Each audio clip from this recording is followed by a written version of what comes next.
CS has been a traditional field that they have looked at. What are the other streams that are going to be hot in the next 5 years? So, semiconductor is going to be the next bus after the quantum boom. So, if you ask me as a teacher and not as the director of IIT Kharagpur, I would say that this 4-year b.tech course is no more needed for us. IIT JEE being one of the toughest engineering exams, entrance exams, Google's own model came out not only cracking it, but even topping the exam, getting 336 marks out of 360. Should students feel disheartened, or now because AI is so powerful, can they make use of it?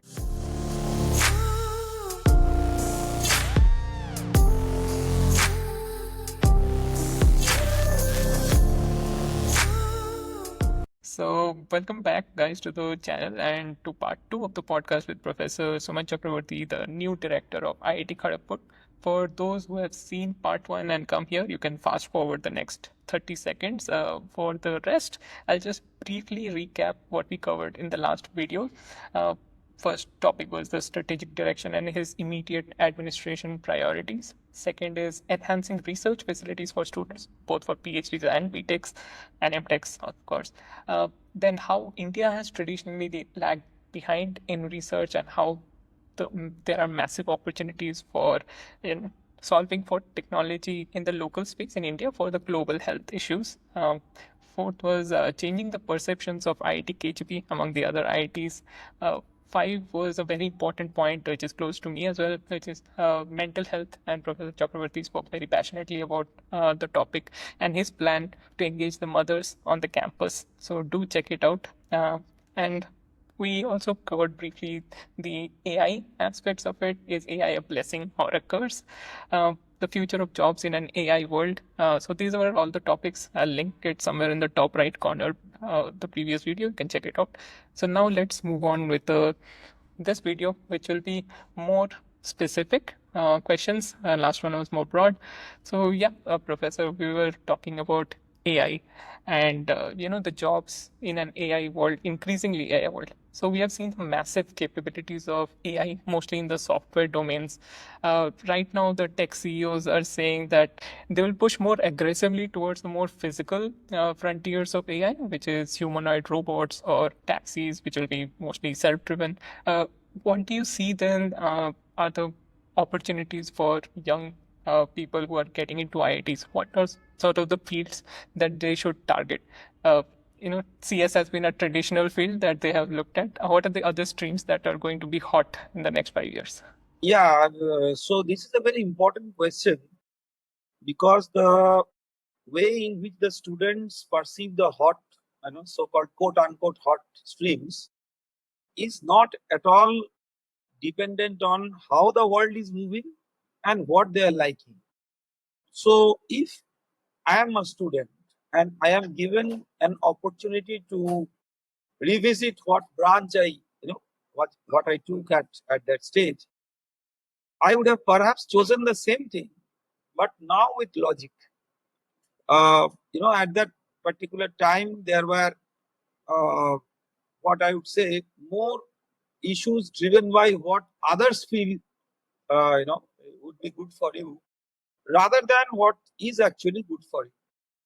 So, my first answer, rather my first point to the answer is the entire world is transformed, and this transformation is primarily being governed by technology and quite a lot due to AI, which is a part of the technology. Now we have to realize that when someone is choosing a branch, what is that factor which is leading to that? Currently, it is JEE rank plus perception combined together. So all what it means is that if everyone in the country is given JEE AIR1, perhaps everyone in the country would like to study computer science at IIT Bombay. Then they know, this is a hypothetical situation, but in this hypothetical situation, we'll have all computer scientists and taught by all great professors of computer science at IIT Bombay, and other professors have to find another profession to survive their life. So all what it means is that as people, we students, we faculty and all, we have a natural flair of doing certain things. And this has no way related to what has been our JE rank. Some people are very good in analytical thinking process. Some people are very good in creative pursuits. Some people are very good in hands-on work, and some people are very good in logic-driven coding type of work. And it is hard to believe that everyone is very good at it. So these are the skills. Now about the branch and all, one has to see opportunities. So what we expect from an IITian, the IITian should always be striving towards what we call as par excellence. Should not be like a mediocre person and getting immersed into the ocean of many others who are doing well in their jobs and earning their livings.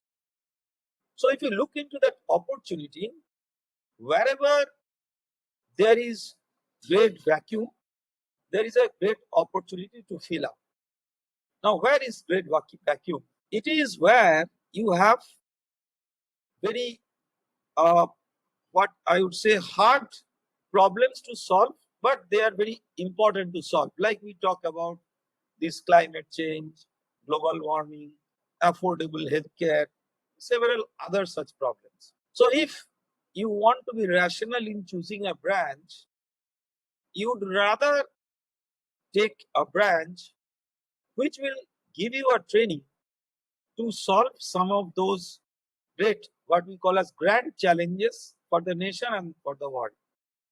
So in that respect, what I would say is that it is always very nice to have a cocktail of the core knowledge in a certain area and the most advanced technologies like AI, what you can infuse in that. In the modern terminology, one word which is called as cyber physical systems, for example. So you have a physical part of the world and you have the cyber part. Now, where people are more needed are the people who actually can combine them and bring in new solutions. So AI as a single entity has its own territory. And I do not think everybody is required to get into that. For example, a good part of AI for developing new algorithms. And I think that should be the job of core computer scientists or maybe data scientists who are looking into the core aspects of AI. But where the entire world is transforming is not just due to those core aspects of AI. They have been actually there for a very long time. But how AI is getting integrated into all disciplines, be in law, be in management, like for example, office administration or legal proceedings, uh, even preparing food. So many other aspects where AI is coming in, and therefore, what I would like to have someone as a modern generation student is to have something where you have a blend of a core area which you can build upon. For example, can we have a legal expert who is very good in AI but has no knowledge on the basic principles of law, right? At the same time, someone who is studying law now and doesn't have any idea on how AI is to be used or can be used in law will be crippled as we move forward.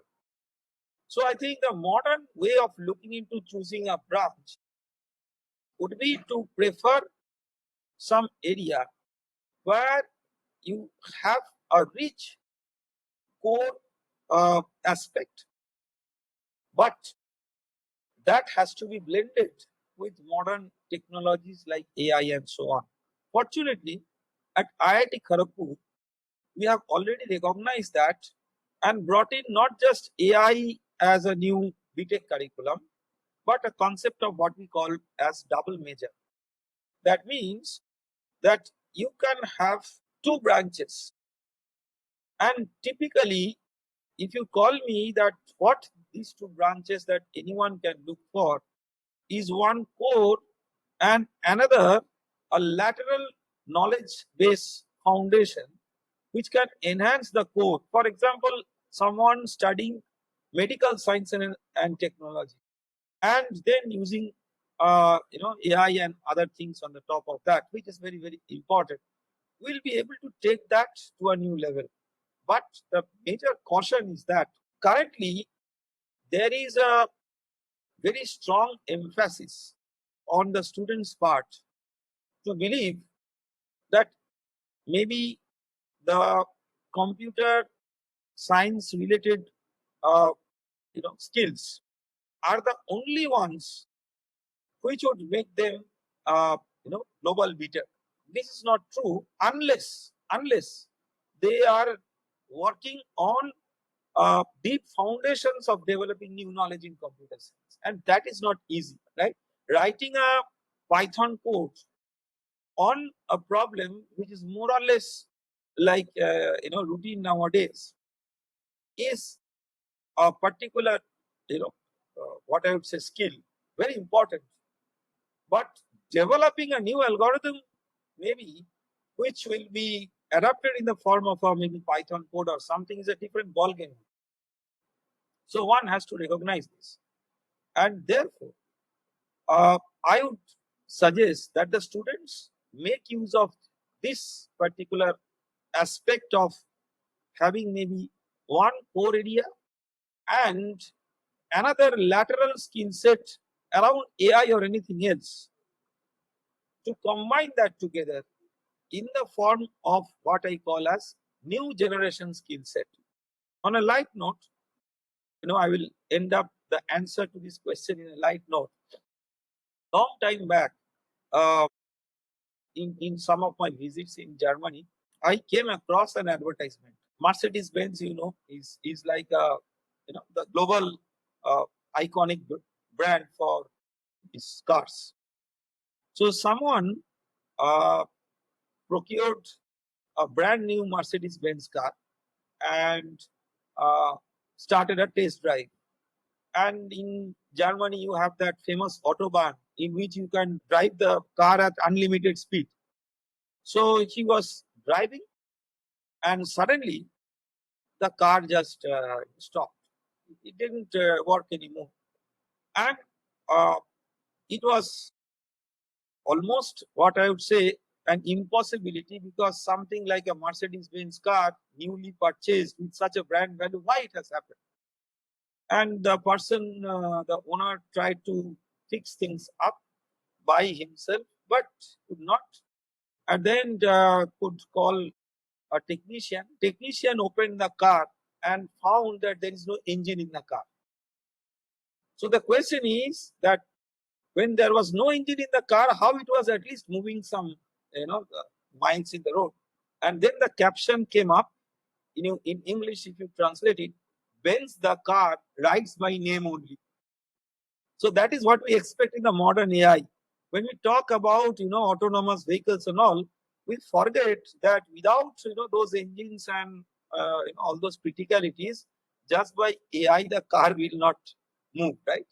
So we have to see that how do we strike this balance, and this balance can be there with the right choice of a subject which excites the student, not necessarily computer science and AI. This excites everybody.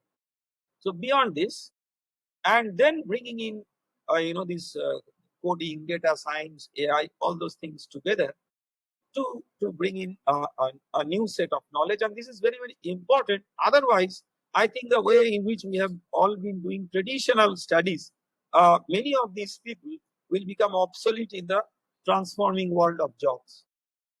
Yeah, double measures, double thumbs up for that as well. I wish we had that in our times because I traditionally am from the EC domain, but I had no interest in that subject, but kind of developed interest for other subjects. So, yep, that would have been great. And it's great that, KGB is kind of breaking the barrier in that aspect as well.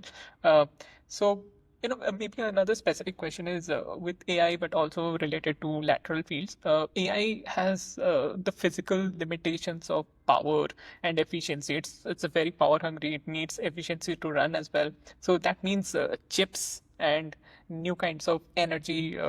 Power sources. So, do you see semiconductor research or let's say Yeah, nuclear yeah, powers and absolutely, absolutely. No, you are spot on. So semiconductor is going to be uh, what I would say the next bus after the quantum boom. And why it is so important for us is that India has been traditionally so good in the soft aspects of what I call as electronic or electronic based sciences and technology. But the hardware, which is the heart and soul, and as you rightly point out, that with more aggressive needs for computing and with the highly compact data centers which will be needed.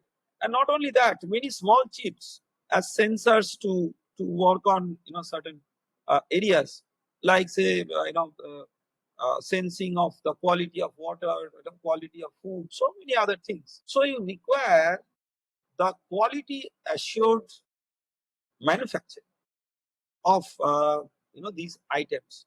Traditionally, we used to rely a lot on the fab labs, none of which are located in India. Could be Taiwan, could be Singapore, and I am not getting into that, but not in India.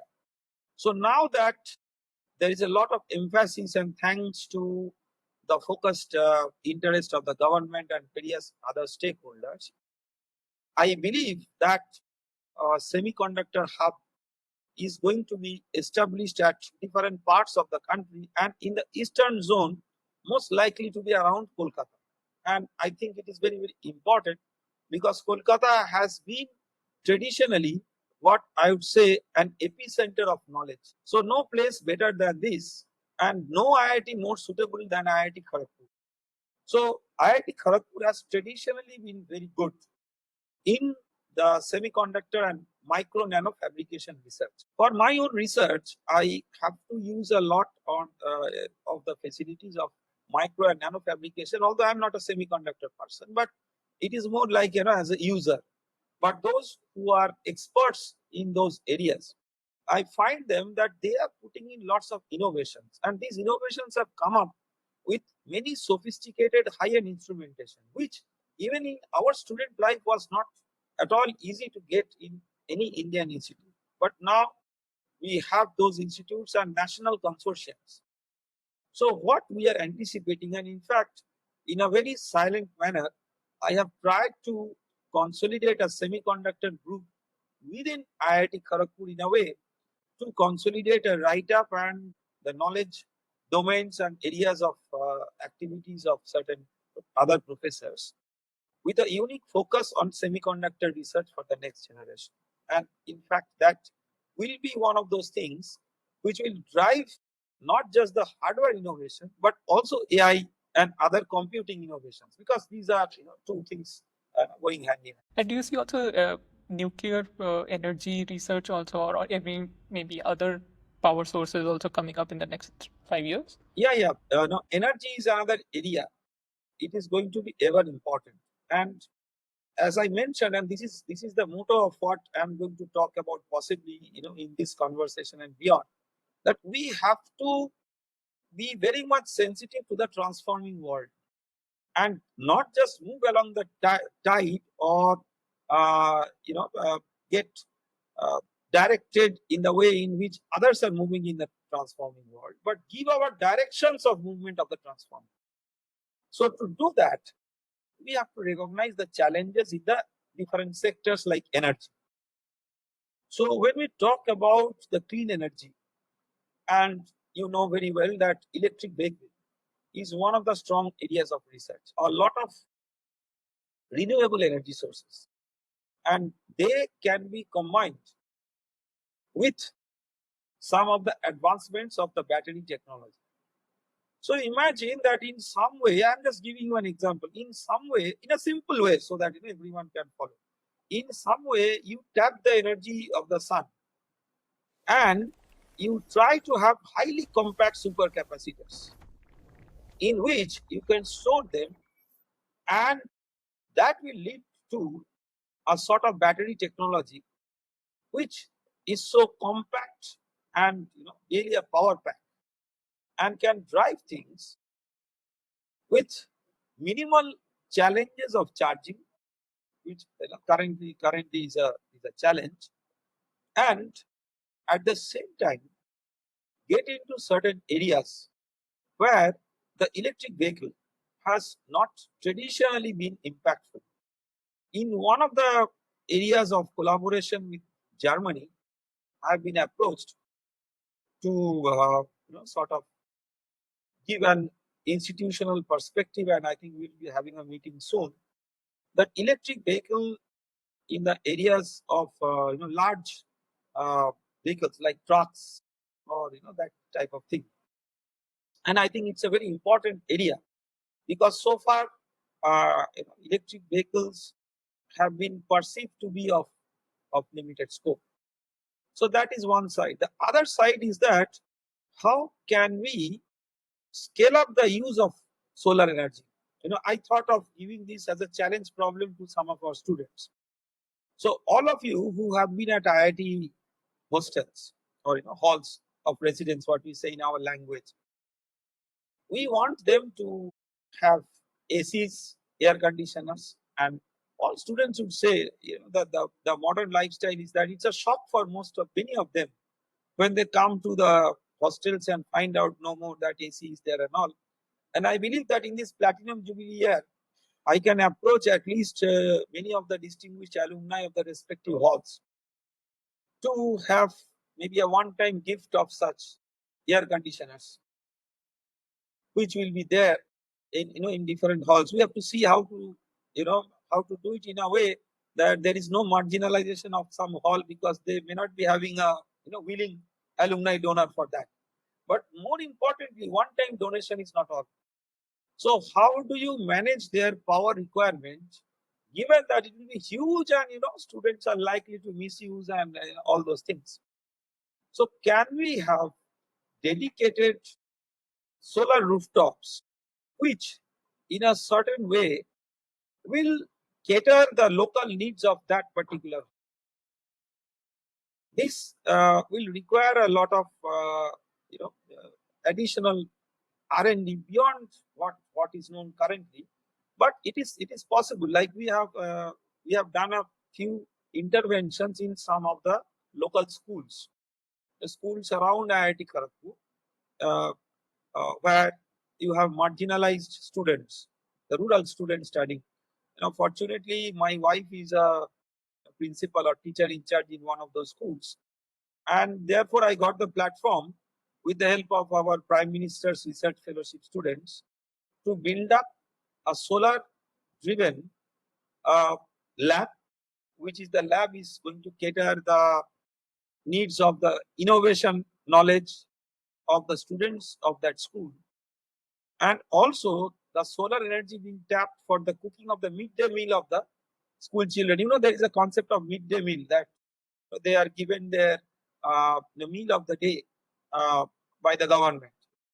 All in all, what I want to say is that how can we make these kinds of energy resources scalable and adaptable to the needs of the transforming world? And the aspirations of the students for their lifestyle is also a transforming world. It is not the same that what we expected in our hostel life versus what the students who will be coming on the 22nd of July as first year students at IIT Kharagpur will expect. I think it's grossly different, and we have to take make use of technology to make sure that they are uh, may not be fulfilled all the expectations, but they are getting much closer to what they would expect. Yeah. So an open challenge to all the Yeah, IITs open staying. challenge Yeah. to anyone in this And audience. yes, anyone in this audience to prepare, power sources for KGB to distribute power enough for the ACs to run in the hostels. It gets a little hot during the summers in KGB. Yeah, only little, and maybe sometimes close to half century in terms of the degree of centigrade temperature. So, Professor, you talked about if AI, hypothetically, everybody will get AIR 1 in the examinations. So, a recent report, a technical report by ByteDance, which is the parent company of TikTok, they released different AI models that are currently available, and they're advanced nature in which they can solve different kinds of examination papers. And IIT JEE being one of the toughest engineering exams, entrance exams, Google's own model, which is 2.5 Gemini Pro, I guess, they came out not only cracking it, but even topping the exam, getting 336 marks out of 360. Should students feel disheartened, or now because AI is so powerful, can they make use of it and then maybe even study better? The rote learning process is now over. Maybe focus on more fundamental aspects. Exactly. So I think the this is where I think we should revisit the JE. And this for a long period of time I have thought, and maybe now in this role I think possibly I will get better chance of brainstorming with the national experts in these areas. So always JE has been an elimination exam rather than what we call as identification of the the students who are good. And in a population where you have so many aspirants and only limited seats, this is going to happen. Because in any other way, you would like to admit students, there will always be controversies or lack of acceptance. So a competitive exam like that will remain. But the question is, what would we ask in those exams?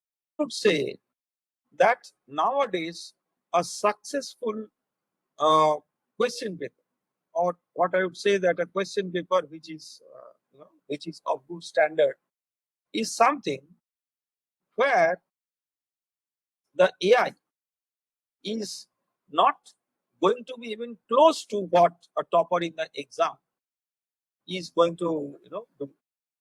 How, why the AI goes very close to the topper of these exams is because where from these questions are framed.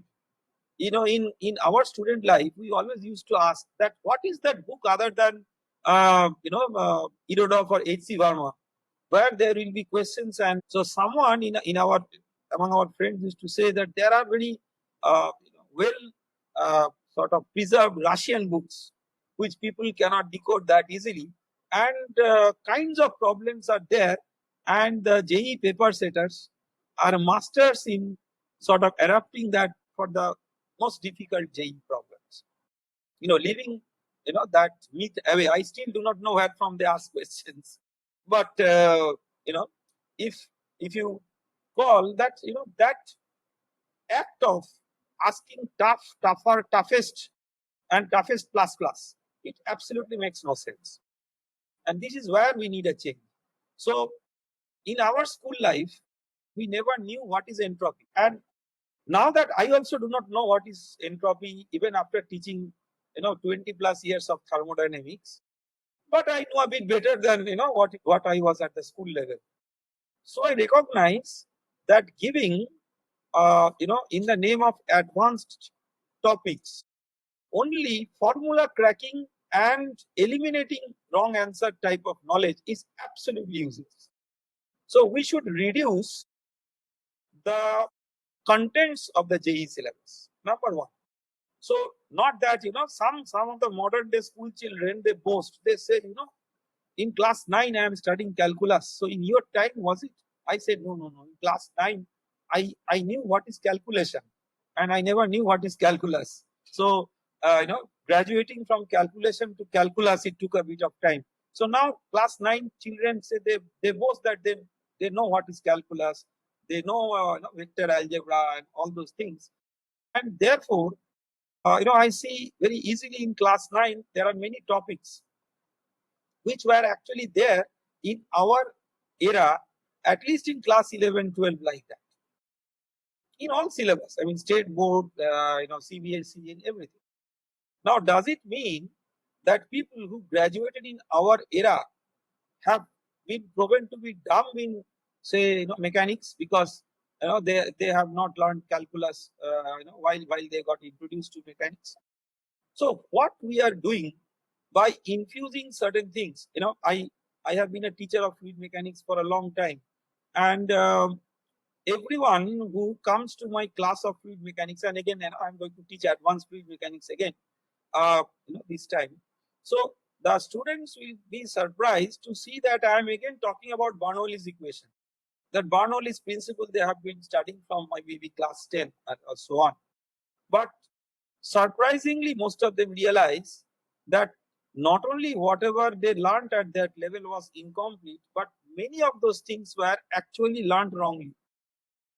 And the reason is like this. So you have a 6-month-old baby and you want to feed that baby with the kind of meat that the baby cannot digest. So what you will do is you will granularly paste something and call it as something which is a high protein food and give. So that is what is happening in the name of JE coaching and in the name of setting up JE questions. So all in all, what it is assuring is that the questions which are being asked are tough, or there is a graded toughness, not that all questions are tough, but these questions are not provoking lateral thinking. So these are still straightforward questions, but straightforward difficult questions synthesized from whatever has been existing in these areas over the years. And that is why the AI can find out those answers. You try to set something which is very easy, which is from a very, what I would say, narrow syllabus, as narrow as possible. Minimal thing what a class 12 student should learn to get into college, not more than that. Because knowing more topics by name is not knowledge. So, know less topic, but get into deeper and deeper foundations so that you can use them for the rest of your life. So, how do you check those foundations are there? Not by asking those questions which have been traditionally from absolutely difficult questions which have no relevance to how one should laterally think. Let me give you another funny example, just anecdote. So uh, in our school days, we used to know that in JE, in those days, the subjective questions were quite important, the long questions, because the number of students were less and the answer papers were evaluated. In the era in which I passed class 12, there was a screening test and there was a main test in the JE. So the screening test was that multiple choice type, and if you do not pass that screening test, your answer script of the main test would not be evaluated. So when you are appearing for the exam, you really do not know whether your main test answer script would be evaluated. And once you pass the screening test, the performance of the screening test is no more important. And I see, what a great merit in that, because in screening test, you can answer many questions by the so-called formula trick or trick of eliminating wrong answers quickly. In a period of time. That skill was there also in our era, not that it was not there. But that was required for the screening. But once you get into the main question paper, you will find very, interesting and difficult problems. But then, in those days also, they were more synthetic than real life. So, sometimes we used to make a joke that, a physics problem like this. There is a monkey is having a pulley in the hand, the pulley in the pulley there is a mass, and below that there is a lens. The lens is there in the water, so that you bring in optics with mechanics, everything, and at the end the question is, what is the age of the monkey? So are we training our students like this, or are we happy to see our students somehow cracking these kind of so difficult questions? So if we say yes, then there may be thousands such Erodov type of contents, and AI would be able to give answer to that. So if I think a good check of what I would say a revamped JE is much less breadth of the contents, but extreme analytic insight expected to solve the questions and to come up with answers which are a bit lateral. So we should have a screening, and then the final test would be to actually, test national talent. Like, what we call loosely as Olympiad, but Olympiad is such a term which nowadays has become a business terminology. So I don't want to use that. But what I want to mean is something which will give them a scope of having real brainstorming and come up with answers which may not be correct but very innovative. And that is lateral thinking, design thinking, and all those things. If these things come up, I think that there will be a good mapping between talent and JE, and at that time, no AI will get even close to AIR 500 rank. I'm absolutely sure. Yeah, definitely. Even the innovative problems, even if you can't solve, it's a different.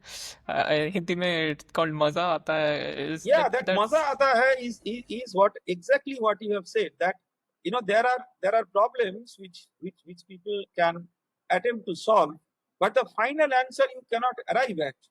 But the way in which you navigate through different aspects of the question and come up with something which is logical but may not be exactly the final answer is all the fun of learning a subject. another question on AI.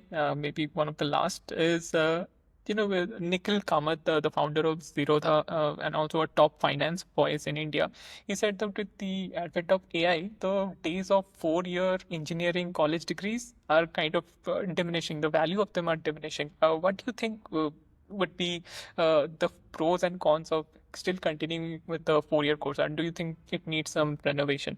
I think this is what is absolutely spot on. So if you ask me as a, just as a teacher and not as the director of IIT Kharagpur, I would say that this 4-year b.tech course is no more needed for all. So, and fortunately, we have the National Education Policy 2020. So the NEP gives us a platform of different exit routes. So say I have come to the study of so b.tech or BS Maths and Computing. I'm just giving an example. So in the first year of study, I study something and then I realize that well, I have got the knowledge which is good enough to navigate me into the working world, and then I don't want to study other things. So I should be entitled to a diploma, or I am just telling diploma in a loose sense, some certificate, which will make sure that I can exit and get into the working field. There will be some students who will be smarter. They will be knowing that no, currently it is the scenario, but again in the transforming and dynamically evolving world, who knows, after 20 years, I would require a bit of more core skill to survive, given that AI will be there to substitute humans in many of the jobs. And this is a what I would say, duality of the AI, that you as a human create AI and that AI will snatch your job. So, so the whole idea is that then I should beat that by having certain skills where I develop AI, but still I know something for which my job cannot be snatched. So that will require second year step. So in that way, depending on whether the student is interested to just be there at par with the current trend or move forward and futuristic, and the ultimate futuristic is PhD, developing new knowledge in the subject. So we should have a graded and eased out exit from first year and second year, third year, fourth year, even the fifth year, like a dual degree level, and then PhD. So that at every level, you have the option to move out. And if you move out with grace. That means you have completed up to that, you are successful and the world is yours. And we should always have a chance of bringing that student back for the subsequent years if a need is felt. But I do not know, then again another JEE exam would be required for that. That I do not. Okay, so that was great hearing from you, Professor Chakraborty, on the AI. So we'll move on to completely different topics. As a teacher, with empathy, you've taught many of my batchmates in the mechanical department. They love you a lot. Whenever your, appointment of the directorship was announced, there was a huge buzz in our group as well. So I don't know. I've tried to crowdsource a few questions from them. Sure, sure, sure. One of them is what is the role of teaching methodology in the effectiveness of learning on campus, and are there methods of modernizing them? See, teaching methodology is something. What I would say is, again, the what I would say, the guiding principle of answering this question is the rapidly transforming world. Again, I will give only, always I like to give examples and anecdotes, and that is how I also teach in the class. So because of the interest of time, I will give you two examples which I give. So when we were students in school, see, school is an extreme example of how we learn subjects. So that is why it's good to give such example. Who was a great history teacher? A great history teacher who would always say that in which year which battle was fought, and all the names and the descriptions. And there have been fantastic teachers who used to actually remember them as if they are living encyclopedia. And we said, wow, that's such a great history teacher. Now, if a teacher starts narrating that, the student will Google it or get into Chat GPT or anything and get 1,000 times more information than that. So we have to realize that in this transforming world, information is no more important in teaching, and this is where teaching methodologies should change. So one thing that we talk about teaching methodology always is using education technology. This is well known. I am not getting into that, and that is really very important to make education scalable and all those things. But what is less discussed is that what is now trivial and therefore where one should give emphasis on in the teaching methodology. So a modern day history teacher, is history irrelevant? No. Why it is not irrelevant is because all the facts are there in the net. What does history do to us? It gives us lessons from what has happened in the past so that we can borrow that in the future, right?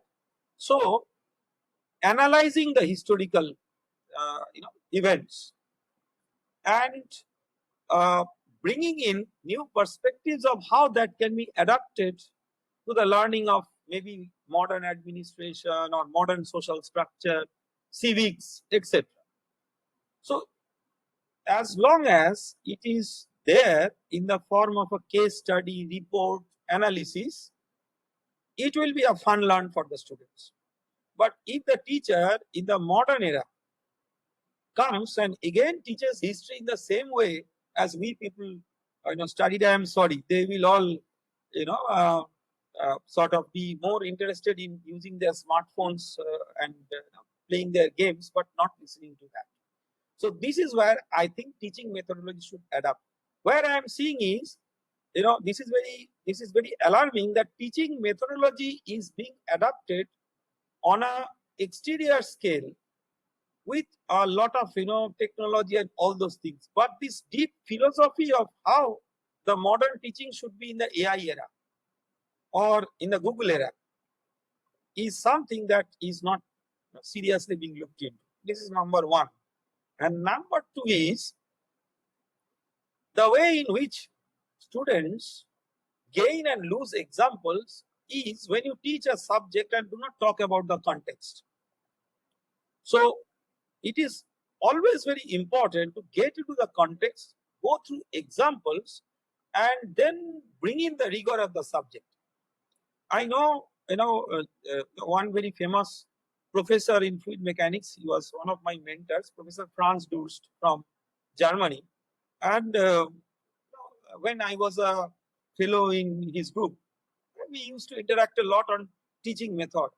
And he said that he told me very openly one day that you see the students that we get in our institutes, they are not as mathematically talented as IIT students. So he said that, but I have to teach them fluid mechanics. So by some way, I have to sort of infuse Navier-Stokes equation to them, but it's difficult for me. So what he used to do, he used to take the students to the Alps and have a nice trekking and all those things there. And then he will tell that, you see glaciers, this and that. So all these things are moving and they are now so excited. Then bring them to the class and say, now we will see the mathematical foundations which explain, how they're moving. So all these things like bringing a context before teaching that. When my son was, say, 3 or 4 years old, as all parents, we feel that our children will be on one hand Sachin Tendulkar in cricket and maybe Messi in football. You do not know what they will be. So we thought that he may be good in nurturing his music. So we appointed a music teacher. The music teacher said that a tutor, rather home tutor, said that you have to get hold of a harmonium. So harmonium was purchased and the teacher came and the first day he started with something in Sargam. And it was so distracting that my son realized that, music is his not cup of tea. So I now realize that had I been in his place, I would have tried to give a few example songs which are easy to hum, and maybe at that age of 3 or 4, when you are in a KG school, you can perform them on your school day and get some claps. Then you get addicted into that, and then sargam will follow. So all these things we have to keep in mind. No more that era in our student life when in semiconductor means you do that AND gate, OR gate, N junction, P junction, NP, PNP, all those things, and then later on you work with chips. So now in the ATL tinkering lab, people work with sensors and chips, and it's so nice that they work on that. And later on, when they study that N junction, P junction, PNP junction, they realize that this is all the foundation of this. I think that is how all the modern teaching methods should be done. Another question that came from Reddit as well, which is there was a CGPA formula change in 2021 to cater to the offline online methods that were going on. They have had certain problems with getting into MBAs and other things because of the calculation. So will it, with the offline classes now going on, will it be tinkered again, or how would it be? I do not know because the CGPA calculation method is something which is evolving, and there is a scope of modifying because it is our own system and through our Senate we can do it. So I would say if there are observations that certain changes were there in the COVID period, which is no more relevant, and we need to adjust. I think that anyway, I would suggest some adjustment, and it will depend on some empowered committees to look into. So because I want to have some engagement programs of the students, which will be project-based learning, and I would like to bring in a bonus credit point system into the CGPA. So, but it all depends on, it will be a bit of experimental approach of giving 110 out of 100, something like that. So, let us see how things move on. Usually when you introduce something, there is always a resistance, but I believe that there will always be a scope of brainstorming, and I assure that there will be a fair brainstorming to maybe revisit all these things. Going back to the teaching methodology, and you have been very vocal about being against the deregistration of students based on attendance. So that is quite good. If students are not interested, you should not be dragging them to class. They can learn from other sources as well. So what are the steps? Like, is deregistration completely removed, or what are the No, administrative nothing is steps? removed. See, the thing is that one has to understand that what I remarked as on deregistration is not as the director of IIT Kharagpur, but as Professor Suman Chakraborty. There is a difference between these two. So what I talked about deregistration is my own philosophy. But IIT system is very democratic in education and academic administration. So whatever is my personal view is not easily translated to a collective view. So whatever is the rule of deregistration, it still exists. Even if in my heart, I feel it is horrible for a student. As a director, I have to, sign that same deregistration, that page. Now we have to revisit all these, and I would tell my, uh, you know, individual impression, and you people tell that is it irrational that what I am telling is that a tree is known by its fruits, right? So all what is important is as a student, how much you have learnt a subject, it is related to the outcome through the different assessment, be it projects, be it quiz, be it exam, whatever. It is up to the teacher. IIT system is great because teachers are like, there is no boss. Teacher can do anything. And if there was a restriction on any teacher to have a method of assessment, it is my responsibility to bring back the freedom to a teacher. So teacher can. That is why IIT has become IIT. We should not have a straight jacketed thing for all subjects and everything. But the question is, the fundamental question remains the same. Whatever may be the assessment method, if the student does well, and irrespective of whether the student has attended a threshold number of classes or not, why should we punish the student just because the student did not attend that class? That is my question. So this is a fundamental question, and I will put it up.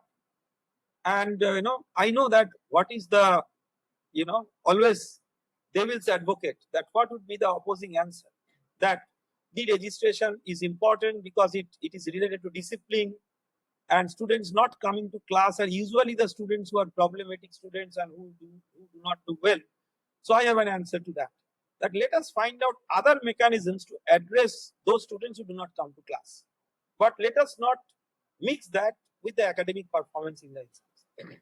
Another problem which I got multiple requests to ask you is there's a kind of a canine or dog problem in KGP with the rabbit dogs kind of running around and kind of chasing, biting people.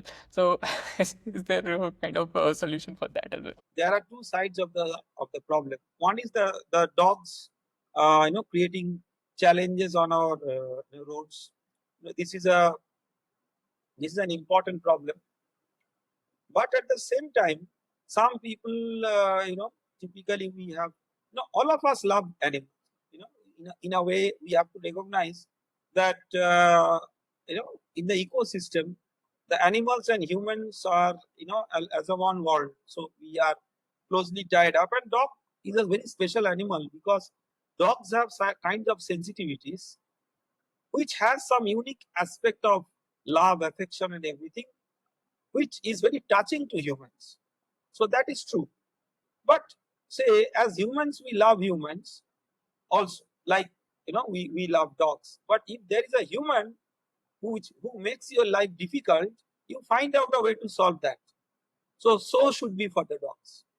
So, usually what happens is that when we get into that, the sentiment of dog loving, sometimes overshadows that. So we have to realize that we have to strike a rationality. So if there is an antisocial and creating problem, we still love that person as a human, but we think that other humans should not be affected. So we find out a way, a corrective measure or something like that. So we have to find out a mechanism by which let the dogs live nicely on campus and let them get their foods and be a part of that. But let's not create a situation where it creates panic to humans. That somehow we have to do something. And I will ask, I will set up a new dean's position, and I think you will all like it. That dean, campus, and community development. And this is also an aspect that we'll be considering for that. See, because these are all neglected items in a way that we all realize it, but one has to collectively solve it by making all the campus residents happy and also dog lovers happy. That we have to understand. So we'll go into a new section, which is the rapid fire section. This will be promising you. It's quick, funny, quick answers, quick questions. So yeah, maybe 10 questions I'll take up. Okay, so first question is, what is one surprising or little known fact about IIT Kharagpur that does not make it into the official books? Uh, I would say that what people do in the night hours. This is not written in a book, But if it is written in a book, I think it will create a new history of another dimension of IIT Kharagpur. But many of those things are positive, and I believe that with all that, we would have some Nobel laureate from the campus with all the stimulating things in the night hours only. Who has been your favorite professor? It can be from any institution. Uh, my favorite professor at different levels have been there, but I would name. See, you have asked me to name one person, and it is very difficult. So if you ask me to name one person, he was my tutor of physics in class 11, 12, Professor Gomes of St. Xavier's College, Kolkata. He is there no more. He passed away in the COVID period. And I think he has transformed my perception of how to look into physics. And many of the IITians, IISc professors and all have been his students at some level or the other. And everyone will who has gone through his classes realize what is Gomes sir's class. So Gomes sir, absolutely. What is one engineering problem that you secretly think you could solve? What I would imagine is, this is not an engineering problem.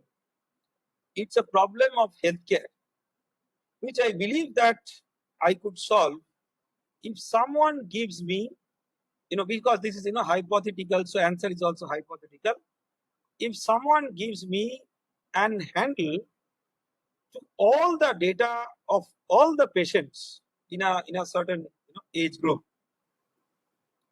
who have been detected in that disease, and a little bit of handle of how to control fluid at a very in a very minute manner over say nanometer lengths, where you can manipulate with a single DNA but at a very low cost, which is much easier than gene editing technology that is used. But because I have limitations in this, I think this is the dream problem I would like to solve. But I believe I can solve, but I do not have the ready solution. Yeah, maybe this will reach someone somewhere who will maybe get back to you. So the other question is, you have a tiring schedule, of course, and you are the new director, so you have often replied to my mails late at night, 2:30 and so on. So if you had, let's say, to pick a favorite non-engineering hobby to, wind back after a long day after directing, so what is it generally? You give me time in the day, you take away all the junk work of signing trivial files. Now I when I first assumed the director's office, I was jokingly telling that the situation in the office is such that for going to washroom also you have to take director's approval. It has come to that level of, I think, redundant work being done. So I thought that it's a great mission, but if we can sort of get rid of that situation, my dream is that every day, at least 1 hour, I can spend in the Tata Sports Complex for cricket.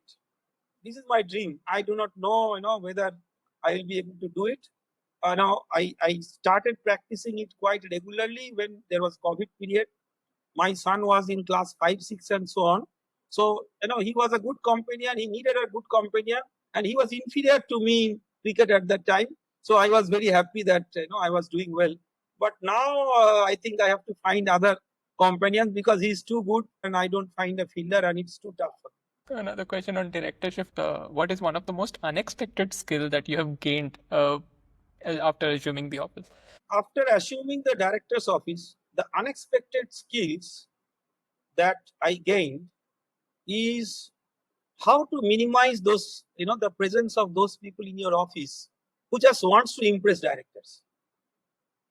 So this is very important. So you go to the director's office and you see that in the name of very serious discussion, 50 people flocking around, and out of that 49 have cases which by a single email or electronic exchange or even a WhatsApp you can solve. You spoke about WhatsApp. Let me ask you, do you have a WhatsApp group with other IIT directors? And Yes, is there yes. only serious discussions going on, or do you share memes as well? No, we have WhatsApp groups with other IIT directors, and all serious. And you have to imagine that I cannot, introduce at least any memes there, because currently whoever are the directors serving, I am the youngest, so I cannot really get into that kind of mode. So I have to be in a learning mode from most of them and see what is there. Okay, this one is for all the KGPNs. Why is IIT Kharagpur the best IIT? See, IIT Kharagpur is a dream IIT. Why it is not just the best IIT, I would say the dreamiest institute in the world. Why? I will give you a logical answer, not because of my passion for the place.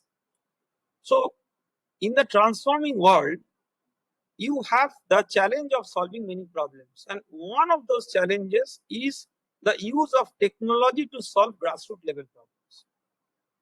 In an ambience where you have all the tranquility and the natural things, and very less pollution, and you can work hard on working on grassroots level problems which are practical and approachable to you rather than synthetic. It's not impractical. So in a joking manner, we say that there are many activists who intend to work for underprivileged women, so well dressed, and so they may be males or females, doesn't matter. They have never seen who is underprivileged woman. So it is a fancy to work for underprivileged women. For us, it is reality. It is not a fancy. So what we have in our natural ambience and the nice campus, we get everything in the world and get all the attention, being the first and the largest IIT, and still we are at a very strategic location with all the opportunity to convert the challenge into innovation and challenge into impact. No other institute in the world has this.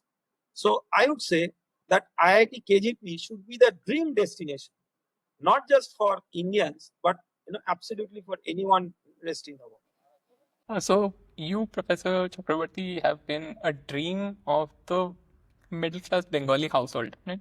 So you have been to Jadavpur University. You have done both engineering and you have been in medical. So you have been in JU, you have been in IISc, you have been in IIT. So where have you spent the most night outs? I would say IISc. And the last question is KGP lingo. Do you have a favorite and do you use it day to day? I would say, not really, but the tempo, has to be there. And, sometimes when we are distressed, that tempo brings the tempo back. KGP का tempo high है. KGP ka tempo high hai. Yeah, that's right. Yes. So that was it, Professor. Thanks for joining. I hope you found this 1 hour useful. And to all the listeners, please, go ahead and like, share, subscribe, and we'll hopefully this will reach a wider audience and help Professor Suman Chakraborty in his mission as well. So thanks again. Goodbye. Thanks very much. It was very enjoyable, and I hope that we get a lot of support from the alumni, typically young alumni. Yeah. So Yes. we are already connected with, very distinguished alumni. They are very senior, and their advice is like, the dust of gold. But I want to reach out also to younger alumni who are not easily heard of, but I think they can revolutionize the way in which KGP is moving. So I am very much interested to set up an exclusive platform on a decade basis, alumni last 10 years, then 10 to 20 years, 20 to 30 years, and see how we can connect with their aspirations and connect that with the aspirations of IIT. Definitely would love to help, and I'm sure batchmates and other people who have just graduated will be very supportive as well. So, thank you again, Professor, for your time, and see you.